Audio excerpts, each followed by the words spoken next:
Okay. हम ना थोड़ा सा और रियल टाइम पीसीआर के बारे में पढ़ेंगे। अच्छा, एमआरएनए की क्वांटिफिकेशन का मतलब क्या होता है? जी बच्चे,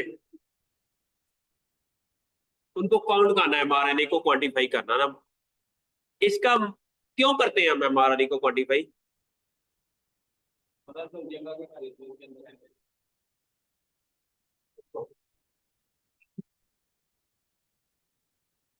इनिशियल कॉपीज कितनी है उसकी वो हमें मालूम हो जाएगा। Experiment कैसे करें?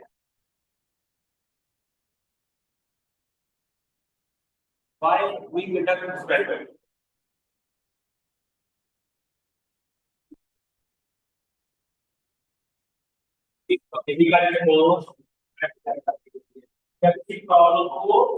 आइडेंटिफाई करने के लिए, सॉल्व करने के लिए, या कोई नई टेक्नोलॉजी डेवलप करने के लिए हम एक्सपेरिमेंट करते हैं। जब ये जो एमआरएनए की क्वांटिफिकेशन है ना, ये भी ज़ाहिर है उसके साथ लिंक है एक्सपेरिमेंट के साथ। हमने ये मालूम करना है कि हमने एक खास ट्रीटमेंट दी है और उस ट्रीटमेंट के देने से एप्पल की शेल्फ लाइफ बढ़ गई है। ठीक है।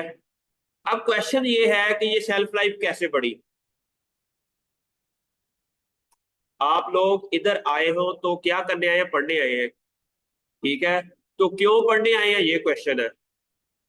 Why you guys are taking lot of time to come to university and studying these subjects? What will be the outcome of this studies? ठीक है। Why we are going to quantify mRNA? This is a question. You must know why we are going to for that purpose. अब real time PCR machine is a very good machine that actually the base for polymerase reaction है। Polymerase chain reaction क्या होता है?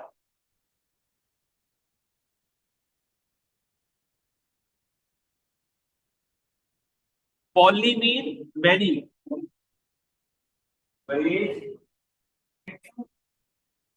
Reaction polymerase chain reaction, chain जिसके अंदर हम copies बनाते हैं डीएनए की। ठीक है। और लेकिन रियल टाइम पीसीआर में हम प्रिंसिपल उसी का है। पीसीआर का लेकर इसके संबंध क्या करते हैं कि हम रियल टाइम पीसीआर में कॉपी बनती है लेकिन तो हम रियल टाइम में क्वांटिफाई कर रहे होते हैं। ठीक है। ठीक है बच्चे, आ जाओ आ जाओ, आ रही है समझ आपको। अच्छा, अब ये है कि रियल टाइम का मतलब क्या होता है? Next question. On the spot, as it happen, as it. मैं अभी हमाद को देख रहा हूँ, अभी देख रहा हूँ, ये नहीं है कि एक सेकंड के बाद। मैं एग्जैक्टली उसी टाइम ऑन द स्पॉट। ठीक है। रियल टाइम पीसीआर के अंदर जब भी नई कॉपीज बनती है तो उसी टाइम कंप्यूटर हमें रीड करके बता देता है कि इस टाइम कितनी कॉपीज बन रही है। ठीक है। We don't need to run the gel after the PCR.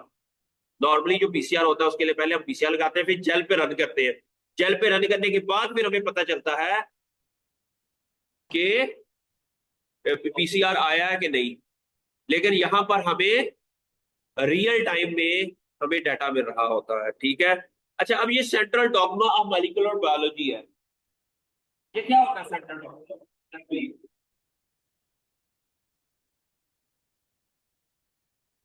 अब ये देखो ना, डीएनए होता है, आरएनए होता है, और ये आरएनए बाद में प्रोटीन बनाती है और प्रोटीन की फिर आती है पोस्ट ट्रांसलेशनल मॉडिफिकेशन होती है। तो ये काम की प्रोटीन बनती है जहां इसने कोई स्पेसिफिक काम करना होता है। अगर हम ये मालूम कर लें कि कौन सा आरएनए बना गया तो हमें पता चल जाएगा कि कौन सी प्रोटीन बनेगी, उसका फंक्शन भी हमें पता चल जाएगा। ठीक है। अगर हम आरएनए को क्वांटिफाई कर ले, क्योंकि हर चीज हर जगह एक्सप्रेस नहीं होता, सिर्फ एक खास कंडीशन के अंदर वो जीन एक्सप्रेस होता है। हमने ये कंपैरिजन करना है कि which gene is expressed in roots and leave.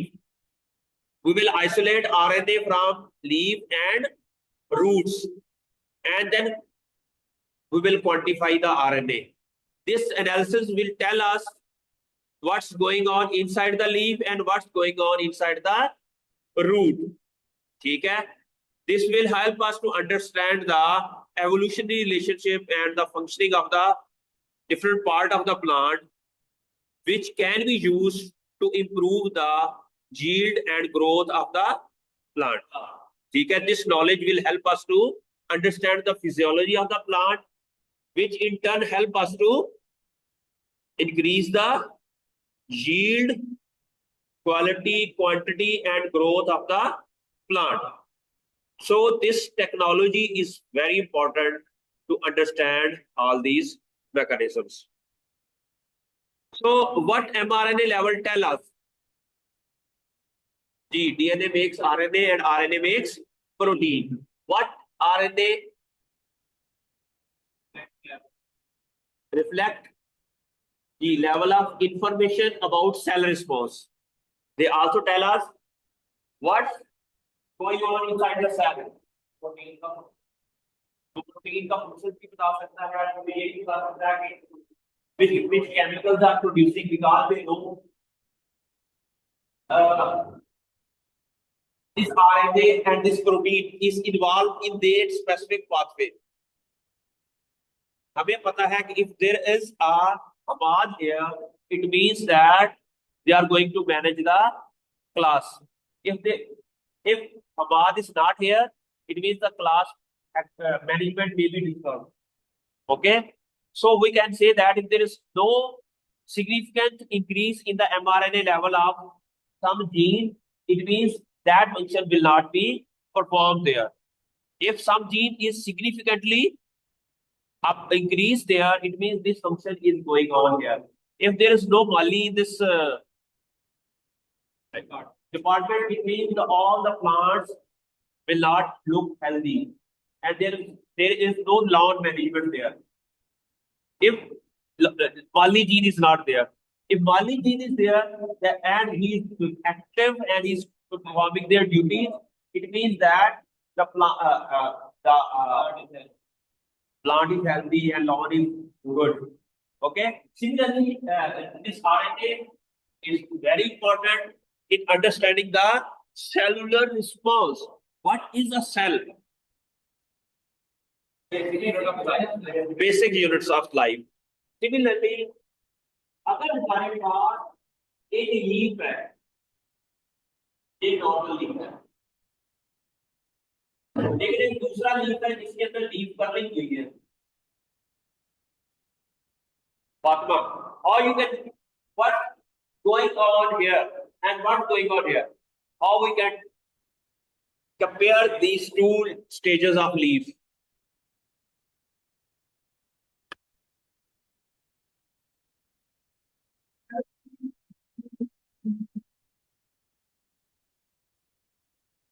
जिसके अंदर जिसकी वजह से उसके फिनोटाइप के अंदर this is leaf curling phenotype, this is normal phenotype है।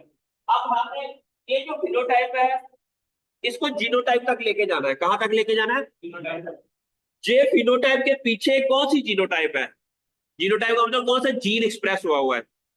अच्छा, फिनोटाइप को जीनोटाइप के साथ लिंक करना इसे कहते हैं एसोसिएशन।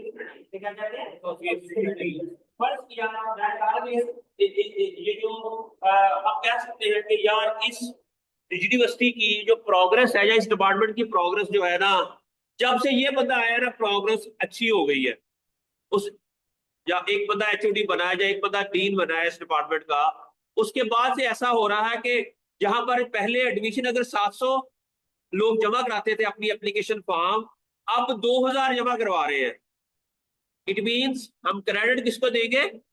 उस डीन को। उसने कोई ऐसी अच्छी मैनेजमेंट स्ट्रेटेजी अपनाई है कि इसके अंदर प्रोग्रेस होनी शुरू। अब की परफॉर्मेंस इंडिकेटर्स होते हैं। आप किसी भी चीज के परफॉर्मेंस के इंडिकेटर क्या होते हैं?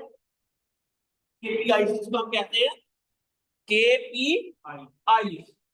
वो हम कैसे मालूम करते हैं? हम कुछ ना कुछ क्राइटेरिया सेट करते हैं और उस क्राइटेरिया की वजह से क्या होता है कि हमें पता चल जाता है क्या चेंजेस आई है। ठीक है, अब इसके लिए सबसे पहले हमें फिनोटाइप है, ये किसका बना होता है लीफ? इसका जैसा ये मकान है ईंटों का बना होता है, लीफ किसका बना होता है? सेल्फ का। अगर हमें इसका सेल और इसके सेल का पता चल जाए कि सेल के अंदर कौन सी एक्टिविटी हो रही है, we can easily understand what's going on, why this phenotype and why this phenotype. We can easily, ठीक है। सबसे पहले हम मालूम कर ले कि इसके अंदर क्लोरोफिल कंटेंट कितना है। पहला रिएक्शन ये करें और इसके अंदर भी क्लोरोफिल कंटेंट मालूम कर लें।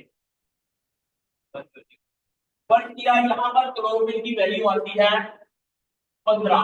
फर्स्ट किया कोई यूनिट ऑफ क्लोरोफिल का हमने मेजर किया। हमारे पास एक मशीन है जिसको हम वो मशीन हमने इसके ऊपर लीफ के ऊपर रखी, तो उसने हमें बता दिया कि इसके अंदर क्लोरोफिल कंटेंट कितना है। फिर इसके अंदर हमने देखा तो इसके अंदर है 2।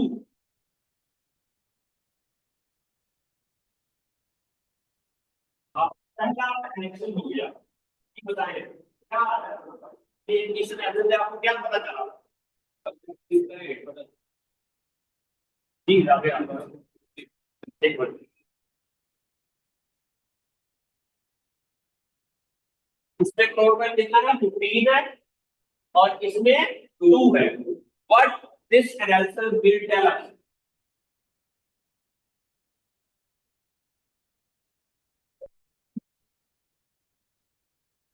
तो क्लोरोफिल कंटेंट है ना, इसका इससे सिग्निफिकेंटली लो हुआ है, बहुत ज्यादा लो हुआ है।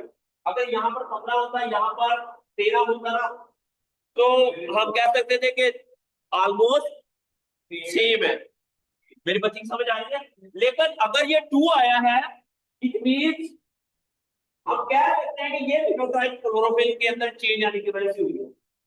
क्लोरोफिल के अंदर क्वांटिफाई किया, फिर पता चला हमारे पास प्रोटीन के, और प्रोटीन के अंदर हमने बीज को डाला और हमने बता दिया कि इसके अंदर क्या चीज आई है जिसकी वजह से ये।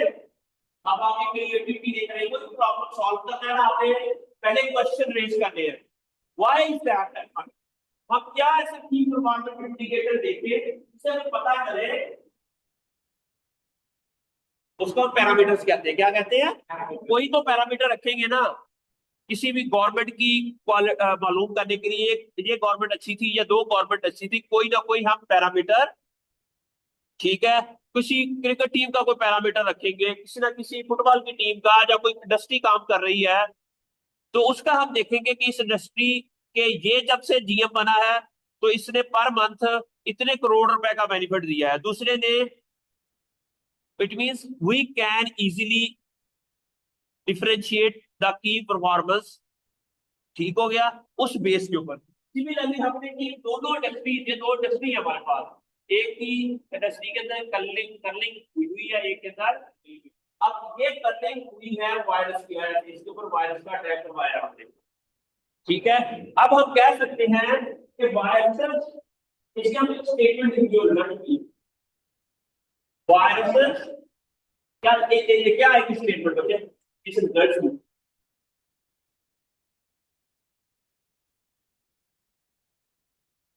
Plant leaf infected with viruses showed typical symptom of leaf curling.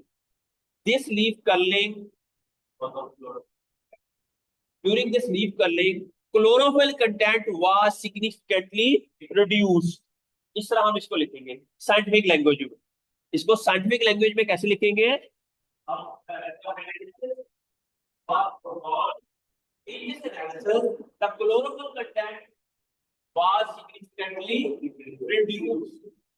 बस ये तरह लिखेंगे तो हमें पता चल जाएगा कि इसका मतलब ये है कि significantly reduce का मतलब है कि जीन को प्रिपेयर किया कंट्रोल के साथ, कंट्रोल के साथ when it is compared with control. The chlorophyll content was significantly reduced when it is compared with, अब it is compared with control लिखने की जरूरत नहीं है, ओके। आपने एकदम साइज को लिखना है ना, क्योंकि जो आपका आर्टिकल उसके पास पढ़ने के लिए टाइम नहीं है। उतने इतने अच्छे तरीके से लिखना है कि कम शब्दों में ज्यादा एक्सप्लेनेशन हो जाए। ओके, अब नेक्स्ट क्वेश्चन ये है, why there is a reduction in chlorophyll content? Why there is a reduction in, so we need to find out what is the cellular response. First cellular response we measured is the reduction in chlorophyll content. अब next question, why this is reduced?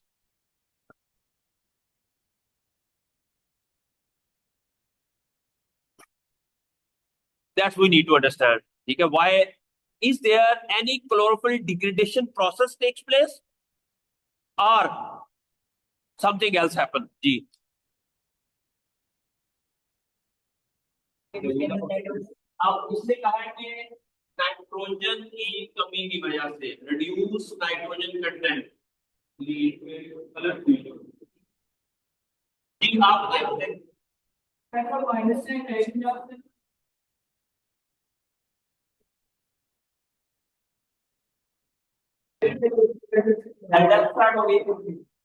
इसने कहा कि cell death की वजह से बड़ा cell reduce हो गए और इसकी वजह से क्लोरोफिल कंटेंट जो है वो कम हो गया। जी आप बताइए। क्लोरोफिल क्या क्या पढ़ रहे हैं? नहीं वो तो पहले पढ़ रहे थे। आप बताएं कि ये मैंने क्वेश्चन क्या रेज किया था अभी।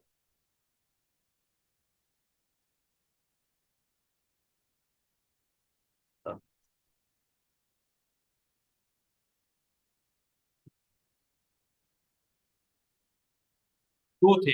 अब ये किस वजह से हुआ, अब हमने ना देखना है इसका सेलुलर रिस्पॉन्स। क्या देखना है? सेलुलर रिस्पॉन्स में सबसे पहला जो काम हम देखेंगे, सेलुलर रिस्पॉन्स के अंदर तीन चीजें होती है। एक होता है मेटाबॉलिक पाथवेज, बायोलॉजिकल प्रोसेस, जिसको क्या कहते हैं? Biological process. अच्छा, बायोलॉजिकल प्रोसेस किसे कहते हैं? बड़े बड़े जो पाथवेज है, जैसे ग्लाइकोलाइसिस है, इलेक्ट्रॉन ट्रांसपोर्ट चेन है, रेस्पिरेशन हो रही है, ये सारे बड़े बड़े पाथवेज हैं। अब हम चेक करेंगे इसका के अंदर रेस्पिरेशन कितनी हो रही है, इसके अंदर रेस्पिरेशन कितनी हो रही है। फिर हम देखेंगे इसके अंदर फोटोसिंथेसिस कितनी हो रही है, इसके अंदर फोटोसिंथेसिस कितनी हो रही है। अब ये कैसे मेजर करेंगे? फोटोसिंथेसिस मेजर करनी हो तो हमने ये देखना है कि कितनी ऑक्सीजन रिलीज कर रहा है। जितने ऑक्सीजन ज्यादा रिलीज करेगा उसके अंदर फोटोसिंथेसिस ज्यादा होगी, उसके अंदर फोटोसिंथेसिस ज्यादा होगा। अगर इसके अंदर हमारे ऑक्सीजन कम हो रही है रिलीज, तो इट मींस दैट फोटोसिंथेसिस यहाँ पर कम हो रही है। अच्छा, अब रेस्ट अगर कार्बन डाइऑक्साइड इनटेक ज्यादा कर रहा है, इनटेक ज्यादा कर रहा है, इतनी ज्यादा फोटोसिंथेसिस हो रही है, क्योंकि कार्बन डाइऑक्साइड और वाटर मिलकर क्या करते हैं? ग्लूकोज बनाते हैं और साथ में ऑक्सीजन रिलीज होती है। ठीक है, ग्लूकोज बनती है और साथ में ऑक्सीजन जो है वो रिलीज होती है। अगर हम ग्लूकोज को भी मेजर कर ले तब भी हमें पता चल जाएगा कि अगर ग्लूकोज ज्यादा है तो इट मीन इसके अंदर ग्लूकोज का लेवल ज्यादा है, इसके ग्लूकोज का लेवल कम है, तो ये भी हमें बता देगा फोटोसिंथेसिस कितनी हो रही है। ठीक हो गया। फिर हम मालूम करें इधर रेस्पिरेशन कितनी हो रही है। रेस्पिरेशन इसका उल्टा होता है। रेस्पिरेशन जहां पर हमने ये मेजर किया है कि कार्बन डाइऑक्साइड कितनी इनटेक कर रहा है, अब हमने मालूम करना है कि कार्बन डाइऑक्साइड कितनी रिलीज कर रहा है। नहीं लगी समझ? रेस्पिरेशन क्या होती है? हम नाक से ऑक्सीजन लेते हैं, वो हमारे ब्लड के अंदर जाती है, वो ब्लड से पूरी बॉडी में वो ऑक्सीजन चली जाती है। हम खुराक खाते हैं, ग्लूकोज लेते हैं और ग्लूकोज आपकी ब्लड के अंदर चली जाती है, वो ब्लड के थ्रू वो पूरी बॉडी में सर्कुलेट हो जाती है। अब हर ब्लड के अंदर, रेड ब्लड सेल के अंदर, हर ब्लड के अंदर ऑक्सीजन भी है, ग्लूकोज भी है। जहां ऑक्सीजन और ग्लूकोज की जरूरत होती है एनर्जी के लिए सेल को, वहां ये माइटोकॉन्ड्रिया के अंदर एनर्जी प्रोड्यूस कर देते हैं और कार्बन डाइऑक्साइड के अंदर कन्वर्ट कर देते हैं उसको। अब कार्बन डाइऑक्साइड जिन सेल्स के अंदर आ जाती है वो ब्लू हो जाते हैं, जिनके अंदर ऑक्सीजन हो वो रेड हो जाती है। अब ब्लू ऑक्स जो ब्लड है फिर बढ़ता बढ़ता बढ़ता बढ़ता फिर लंग्स में आता है, वहां से फिर लंग हार्ट में आता है, वहां से ये लंग्स में चला जाता है। लंग्स से हम वो कार्बन डाइऑक्साइड और ऑक्सीजन, इसे कहते हैं रेस्पिरेशन। इसे क्या कहते हैं? इसे रेस्पिरेशन कहते हैं ना। Similarly respiration also takes place inside the plant. It means अब प्लांट कितनी कार्बन डाइऑक्साइड रिलीज कर रहा है, कितनी ऑक्सीजन रिलीज कर रहा है। इनटेक कर रहा है, चलो भी इसका बाइस करता वो होगा रेस्पिरेशन। तो फोटोसिंथेसिस का उल्ट क्या होगा? रेस्पिरेशन। इट मींस दैट आपने कोई रिसर्च करनी है, आपने कोई सिम्टम्स आती हैं, तो आपने उसको लॉजिकली सारे प्रोसेस को अंडरस्टैंड करना है, फिर हम समझ आ जाएगी ना।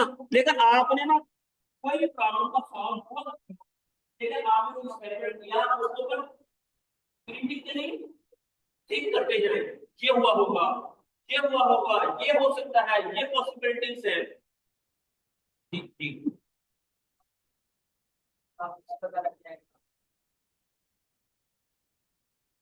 Aerobic and anaerobic. Anaerobic normally तब होती है जब हमारे पास पौधे के अंदर कोई ऐसी कंडीशन हो कि जिस तरह फ्लड आ जाए, हाइपोक्सिया आ जाए, ऑक्सीजन उधर जा ही नहीं रही, ऑक्सीजन वहां पहुंच ही नहीं रही, तब एनारोबिक होगी। समझ आई? नॉर्मली रूट्स के अंदर होती है एनारोबिक रेस्पिरेशन है, जहां पर ऑक्सीजन अगर बहुत ज्यादा कोई इश्यू हो जाए वहां पर एनारोबिक होती है। नॉर्मली अगर हमारे पास enough amount of oxygen is available then ठीक है। अब सिर्फ एरोबिक रेस्पिरेशन को भी मेजर कर ले तब भी we can easily differentiate between what's going on in phenotype की क्यों हुई है ये। हमें ये तलाश करनी है, वजह तलाश करनी है, why is this phenotype, why is this phenotype. अब नेक्स्ट क्वेश्चन ये है कि पहला जो हो गया हमें बायोलॉजिकल प्रोसेस। अब हमें बायोलॉजिकल प्रोसेस के अंदर फर्ज किया, अब बायोलॉजिकल प्रोसेस के अंदर एक एंजाइम काम करता है या मल्टीपल एंजाइम होते हैं? Multiple enzyme. अब हम देखें कि कौन से एंजाइम्स हैं जिनका एक्सप्रेशन ज्यादा है या कम है। हाँ, ड्यूरिंग फर्ज किया इस सेल के अंदर, अगर फर्ज किया हमारे पास रुबिस्को एक एंजाइम है जो कि कार्बन डाइऑक्साइड को मिक्स करता है और ये फोटोसिंथेसिस के प्रोसेस के अंदर इन्वॉल्व है। अगर इस रुबिस्को एंजाइम की कंसंट्रेशन जहां ज्यादा है यहां कम है, ठीक है। अब रुबिस्को की कंसंट्रेशन कैसे मेजर करेंगे? रुबिस्को एक एंजाइम है, इनमें they are protein in nature. Protein कैसे बनती है? ये मैंने अभी बताया था, आरएनए से। अगर हम उसके आरएनए को क्वांटिफाई कर ले हमें पता चल जाएगा कि वो प्रोटीन एक्सप्रेस हुई है या कितनी एक्सप्रेस हुई है, और उसका लेवल हम मालूम कर ले तो हमें पता चल जाएगा कौन सा बायोलॉजिकल प्रोसेस ज्यादा एक्टिव है। अब पूरे पाथवे में से दो तीन जीन के एक्सप्रेशन चेक कर ले, सारे जीन का चाहे ना भी चेक करें, लेकिन एक दो जीन के एक्सप्रेशन अगर हम चेक कर ले, उसको कंपेयर कर ले कंट्रोल के साथ, तो हमें पता चल जाएगा इसके अंदर जो है ना, जो फोटोसिंथेसिस पाथवे है ना वो ज्यादा एक्टिव है। और यहाँ पर इसी तरह मल्टीपल जीन्स का एक्सप्रेशन अगर हम मालूम कर ले, उसका एमआरएनए क्वांटिफाई कर ले, उसको कंपेयर कर ले कंट्रोल के साथ, हम मल्टीपल पाथवेज को आइडेंटिफाई कर सकते हैं कि वो दोनों पाथवे इसके अंदर क्या एग्जिस्ट कर रहे हैं। और अच्छा, एक और प्रोसेस, एक और तरीका भी है। अच्छा, अब सेल के अंदर क्या चीजें होती है? सब सेल में पॉसिबल। जब दैट सब सेलुलर ऑर्गेनिज्म करते हैं।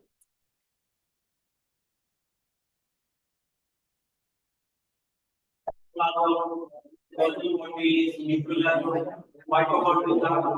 आप देखिए वो ड्राइव है ना, एक जब डीएनए से आरएनए बनता है, आरएनए से प्रोटीन बनती है, प्रोटीन एक बार सब सेलुलर ऑर्गेनेल के अंदर जाती है। ठीक है, अब हम ये मालूम कर ले कि जो हमारा एमआरएनए जिसका एक्सप्रेशन ज्यादा है, और फिर हम ये मालूम कर ले कि उसकी सब सेलुलर लोकलाइजेशन क्या है। वो भी एक पाथवे है, हमें पता है कि एक वेबसाइट है वॉल्व रिसॉर्ट, वहां पर हम उसकी प्रोटीन की सीक्वेंस डाल दें तो हमें यह पता चल जाता है। अच्छा अब हमें पता चला कि माइटोकॉन्ड्रिया एक प्रोटीन जो है ना, वो प्रोटियासोम के अंदर होती है। प्रोटियासोम एक सब सेलुलर ऑर्गेनल है। जब वायरस अटैक हुआ, उस प्रोटियासोम पाथवे की जो प्रोटीन है ना, वो ज्यादा एक्टिव है इसके अंदर। प्रोटियासोम प्रोटीन जो है, प्रोटियासोम की एक प्रोटीन है जो कि इसके अंदर ज्यादा है, इसके अंदर कम है। और क्या होगा, क्योंकि प्रोटियासोम पाथवे जो है या प्रोटियासोम सब सेलुलर जो ऑर्गेनल है, वो इसमें ज्यादा एक्टिव है, इसमें। अच्छा अब प्रोटियासोम करता क्या है, प्रोटियासोम पता क्या करता है, तो भेद गाढ़ा प्रोटीन कहते हैं। भेद गाढ़ा प्रोटीन, ये प्रोटीन का नंबर है। अब पता चला कि जितनी भी प्रोटीन बन रही है और उसको जो भी है, ये फौरन डिग्रेड हो जाती है और वो कब्रिस्तान चली जाती है। इस वजह से इसके अंदर ये सिम्टम्स ज्यादा आई है। इस वजह से ये इस तरह की सिम्टम्स इसके अंदर ज्यादा आई है। समझ आ रही है? वी कैन रिड्यूस, अगर कोई चीज जहां रेगुलेट हो रही है, जहां कम हो रही है, it means these upregulated genes are responsible for that symptom. कोई ऐसे जीन्स तो यहां पर अपरेगुलेट हो रहे हैं और जहां पर डाउन रेगुलेटेड है, तो हमें पता चल जाएगा। बच्चे समझ आ रही है? नहीं नहीं समझ आई, क्या कहना जी गुलाम फातिमा क्या कहना चाह रहा हूँ? कैसे पता चलेगा कंट्रोल और न्यूट्रिशन में?